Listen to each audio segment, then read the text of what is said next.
So I just have these mailers from Amazon. I believe it was like packs of 10 for $8.99 or $6.99 for Christmas. I asked everybody to get me Amazon gift cards because everyone wanted to support the business. So I bought a lot of mailers. You know, you gotta stay ready. If you already ready, know how to get ready. I think that's the saying. So I start with the packing slips, and I include these in orders because I accept return if the order is incorrect and not used. It's going to be very hard for you to get a used order through my eyes. Like, I'm a Virgo.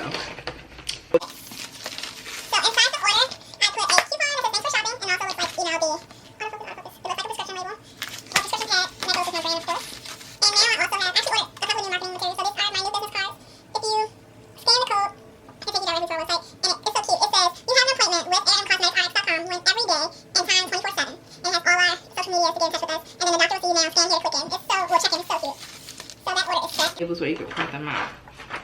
No, I do not have the Dymo printer. I just don't see the necessity in buying that just yet. I'm fine with my little $40 printer that I just go get the Avery slits from, or I can use regular paper. Cost effective.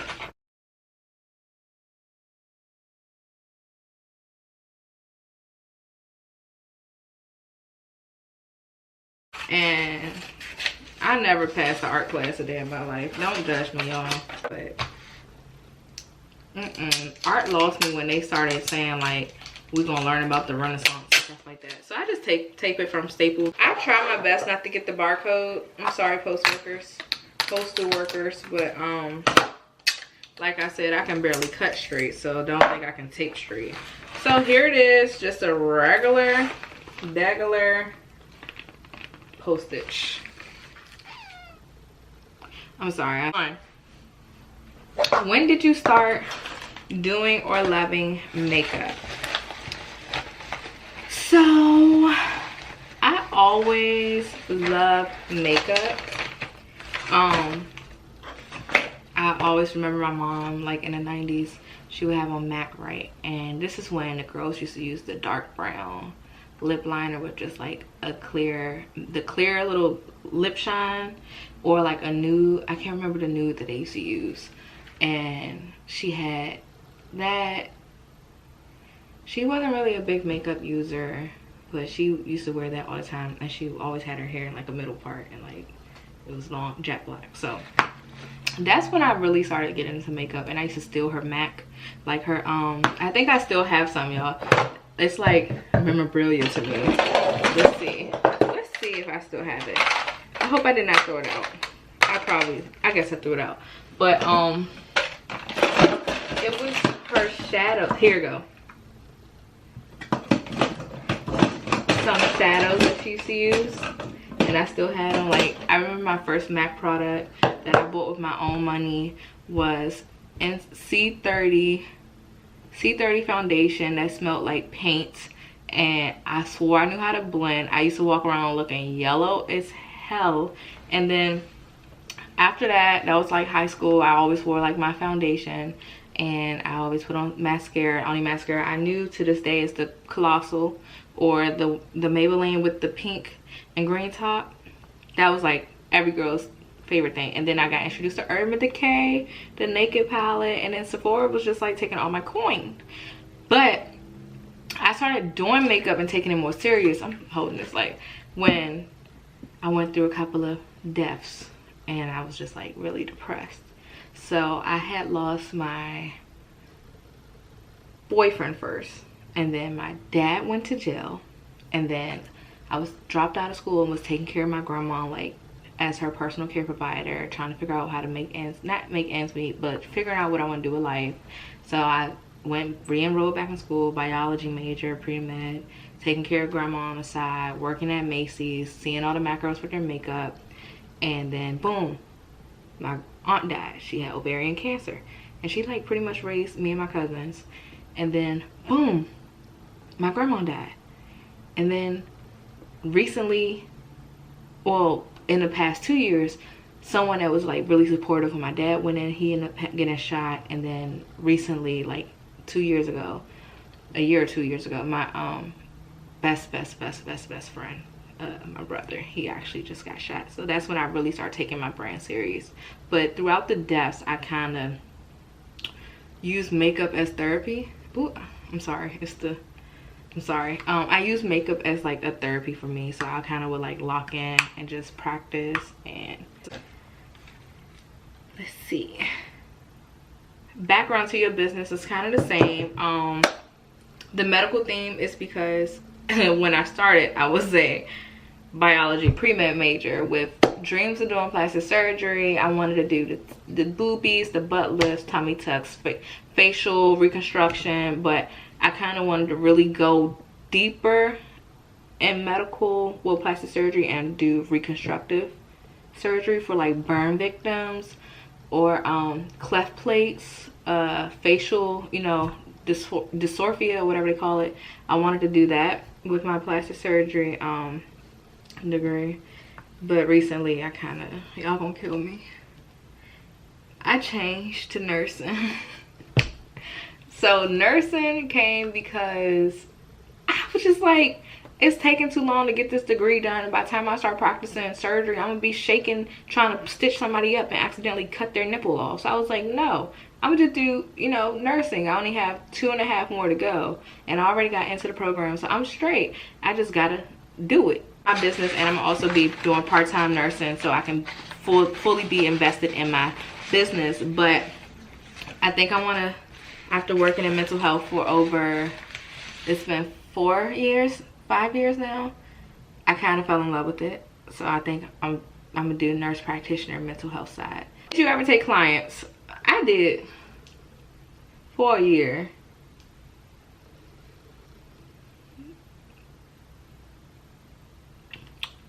What had happened was my back started hurting real bad. It looked like I was about to laugh, but my back would hurt really bad. Like, I don't know if it's because of the weight I had up top.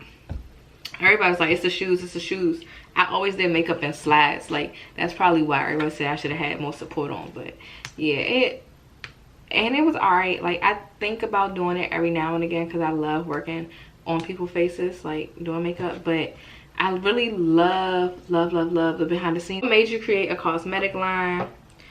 Honestly, all the hardship I went through, I needed something to redirect my energy into, which was the makeup. And then with that, I kind of started experimenting with formulas, like making highlighters, and I did a lip gloss before, and I like that. I was really to myself. I didn't have to talk to nobody. I got the type of person I am. If there's a problem in something, I like working that out to the best of my ability, to the point where like I would lock in and dissect the whole formula, figure out what's doing what, was causing something to react like this, what's causing the skin reaction. So I really like that part. I'm really if you don't know, of course, with the background in biology and you know, medical, I am really big in STEM. So all things science is like me, and making formulas, or it has something to do with chemistry, which is something I like to do. So that's how I got into the cosmetic line. And I also wanted to create a line where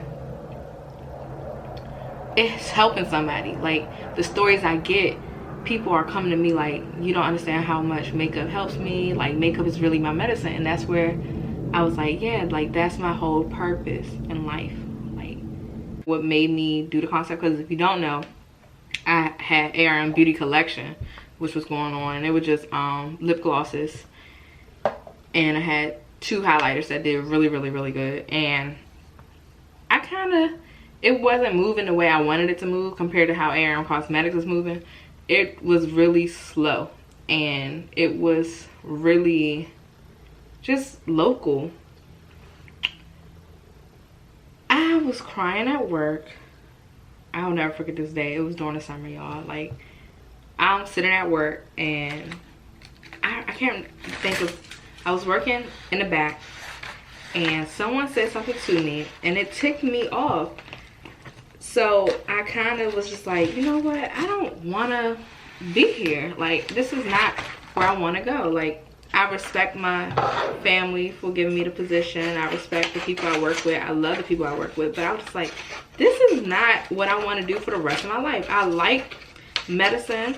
I love makeup. I'm going to combine these two together for my makeup line. So I'm sitting there. I got my journal open. And they said something else again. They was like, basically saying I was doing my job, but really, really slow. Mind you, while I'm at work, I'm the only person in there working for, well, the only person there taking care of records for over, it had to be 1,200 people. For the past 3 years, it was just me. So I was just like, what do you expect? I'm not no fucking robot. So I just started crying at work, because when I get angry, I cry. And it just so happened in the middle of that, my dad called me. You know, he's in jail, so he only gets certain calls. Well, can only call at certain times. So I answered, I'm like, yeah. And he's like, why the hell are you crying? I'm like, I don't want to work here no more. I'm trying to figure out what I want to do. He was like, well, you have your business. That's not, I was like, it's not doing all that good. You have school. My bill, blah blah blah. Well, merge your two passions together. And I was like, what you mean I can't merge makeup and medicine? And he was like, yes you can, you'll figure it out. I got off the phone, y'all, and I literally had my journal open and I started jotting down everything that came to my mind. I was like, ooh, glitters, prescription bottle. Oh, my eye contour palette. That means you can contour your face and eyes with it. Like a tummy tuck. Like, you know when you go get plastic surgery and you shape and define your body. I was like, oh, I'm gonna do that, I'm gonna do that. And I can't say the rest of the stuff that's, you know, coming out. And I did it. I literally did it. At the time, I was helping my mom buy a house. I gave her some money for her house. I gave her all my checks. I had another job. And I literally was like, how am I going to get this eyeshadow palette? It was, how much was it? I think it was $1,800. Yeah, it was $1,800 for my first palette. And I was like, how am I going to pay for this? Like, I don't have the money. I had asked somebody to do it. They spent me. That's a whole nother conversation. But I asked for Christmas and they spent me. So I said, I'm gonna do this shit myself, because ain't nobody gonna say they made me. Literally, I'm in a bed asleep. I get an email from Capital One. They're like, you're eligible for a Quicksilver card or something like that. And I said, okay. I applied. Got that joint. It was $1,500. It's like, wow, look at God. Order my palettes that night, because they sent me the information. I was like, all right, I'm about to order my palettes tonight. So I ain't order. I just like put it together, told her all the colors I wanted, got my logo done, did everything. I said, I'm gonna do that. Boom. Order some glitters. Boom.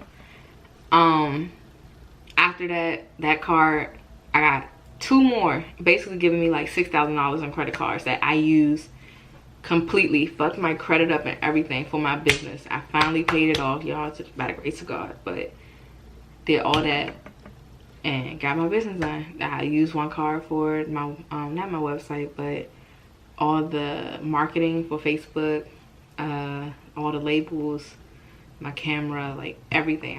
I saw a vision and I went for it, and I wasn't letting nobody stop me. Nobody tried to pull me back. Nobody was going to hold me back either. That probably wasn't even your question, but any advice for someone starting in the beauty industry? My biggest advice would be, don't let no one else influence your decision on what to do. In other words, if you want to sell lashes and somebody else, your friend is saying, why you want to sell lashes? Everybody's selling lashes. Well, for your information, the beauty industry is a multi-billion-dollar industry. Everybody's selling lashes, but just because you selling lashes, I may not like you or your packaging. I'm gonna go to this person and then boom, that's the sale. And then I might not like her packaging. I mean her lashes. I'm gonna go try you even though I ain't like your packaging. Boom, that's the sale. And now you got a forever customer. Don't let somebody deter you from your dreams or, you know, the business that you want to follow. Also, the beauty industry, well, for me, the makeup industry is really, it's not as competitive as everybody thinks. Like a lot of the indie brand owners, we all get along. But just, I don't want to say this and it come out wrong, but watch how you treat influencers. Watch how you act on Twitter, well, social media regardless. Watch the influencers that you support, like as a brand. I would say, I know if an influencer don't have my morals, or they don't like me, I might look a little flushed out, but I'm black, they don't like me, nah, I ain't, I don't care. I ain't desperate for a sale. I ain't desperate for your fans. It's gonna come one way or another. So don't sell yourself out or sell your community out for a sale or support, you know. And if y'all don't know by now, I say whatever I want to say, so you can take it how you take it. Period. That's that on that. How do I find a vendor?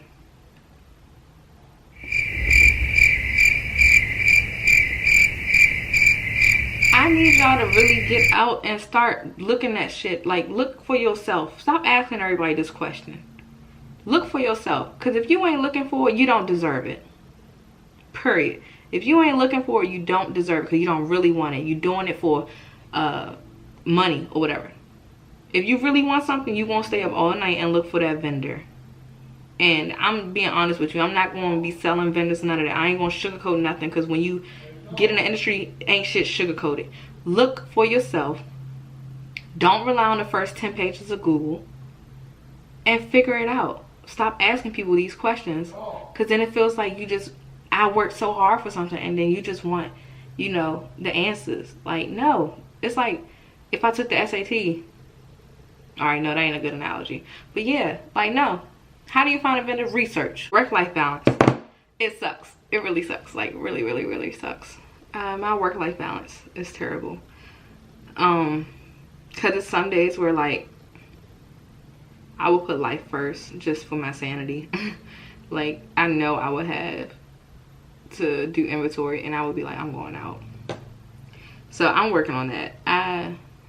It's not to the point where I need assistance. Like, the people that I have that help with the glitters is because I get, like, of one color 3-4 kilos of glitter. So it's like I can't physically do it by myself and upload it to the site and all that. So I have my 2 family members that help me with that, and then I have a family member that help me with social media. So everything's strictly family over here. But work-life balance sucks. I'm working on it. I'm really bad at balancing that. I don't know why. Like, it's days I get home from my full-time job and I just say, I'm not about to do nothing. That's why it's like, do I really want to add YouTube into this? But I do. So yeah, that's my work-life balance. How do you handle having a love life in business? When I did have a love life with business, I kind of, it's easier, well, not easier, but it's not as hard with that, because we both were in our own lane. So he kind of understood if I was doing something, it's because, you know, business. And now he got his own business, so we was just like, no, it's not really that. But it's like, he needs to focus on that, because his is way different from mine. It requires 100% full-time. Hold on, y'all. Hey, say hi to YouTube. Hey, YouTube. Hey, you guys. That's my assistant. Are you even working right now? Oh, you off. You off at 5, huh? No, I was working. I was just working. That's why I called to let you know that I was working. All right. I think I'm changing my hours from now. Yeah, it works better at night, honestly. Yeah, I'm going to say this is my time. Because a lot of people is on time behind us. Are you like a live YouTube? No, I'm recording, so I'm going to call you when I'm finished. Yeah, because I'm scared. I mean, you're making me nervous. For what? Because I want to hear my voice in it when you put it up on your YouTube too, please. Alright, I'll call you back when I'm finished. Alright, bye. Life and business. I would say it can work. Make sure you give each other, you know, time to work on your business, time for you to have your own relaxation outside of the business, and then make sure you make time for each other. When I say time for each other, I mean y'all should go out at least on a date. If it's not even an expensive date, go to Starbucks, sit there with y'all laptops and talk. Like, well, without, you can subtract the business. We were able to pick each other's brain, so that kind of worked with us. If we sat down and talked business, it kind of helped us. But just be able to separate business affairs, business conversations, keep the relationship, you know, sizzling, keep it hot and nasty, if you know what I mean. Intimidation within friends or spouse. I don't have that. I have a really good support system between my mentoring group that I'm a part of. Shout out to Jaya Bolden and Jalen Bolden, Crown and Queens mentoring. All of us get along. We all really like a sisterhood. It's like a sorority of girl bosses. Like, what the heck is that? Why I have a little spot right here? But it's like a sorority of girl bosses. I don't have no intimidation within that. Within my friends, we all kind of in our own thing. Like, my friends are like my friends. That's why I added a couple of new friends, but everything's straight. Within a spouse, I don't know. That's a question you need to ask the spouse, because if it was intimidation there, it shouldn't have been. I don't think it was. I don't think I never had a spouse that was intimidated with me in my hustle. Do you network, and any tips? I just started networking. I was going to strictly Crown and Queens events, so I kind of was meeting everyone that I talked to on a regular. So I put that as my 2020 resolution. I know what it is, because if I had my hand right here, it turns red. But I kind of put that as my New Year's resolution. That's why I got the new business cards with the QR code. So that is a tip. Put a QR code on your business card or any marketing material. It's easier. Don't be scared. Just go on with a goal. Always go on with like 4 points that you want to talk about or get to know that person, and grab as many business cards as you can at the end of the night, or within that, you know, a 3-day period. Follow all those people and say, hey, I met you at this event. I just wanted to, you know, follow up and let you know that this is my personal page, or this is my business page, and this is what I sell. Here's the socials, you know, my website if you want to book or anything. Next one. Where do you see your business in 10 years? I see my business on the, we gonna be the black, I can't even say that brand no more. The black most unproblematic brand I can think of.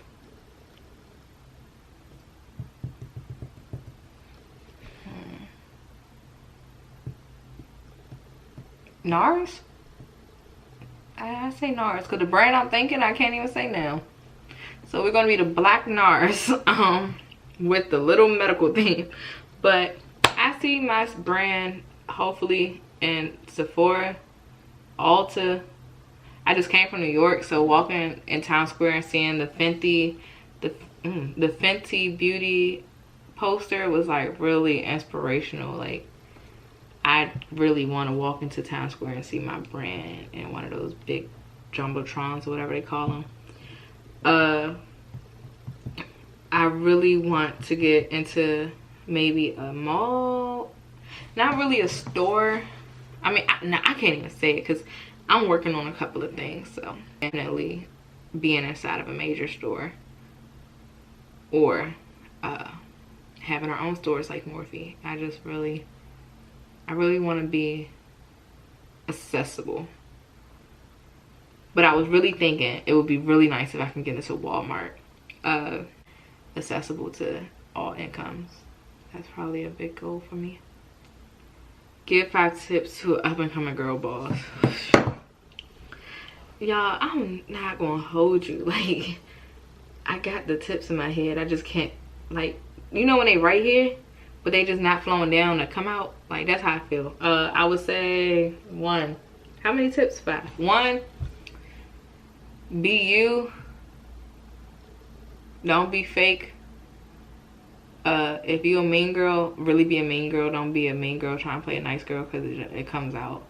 So if you're gonna be a mean girl, be a mean girl and let people fuck with you because of who you are. Don't try to fake it, because when you fake it and we find out, it's just like, I don't want nothing to do with you. 2,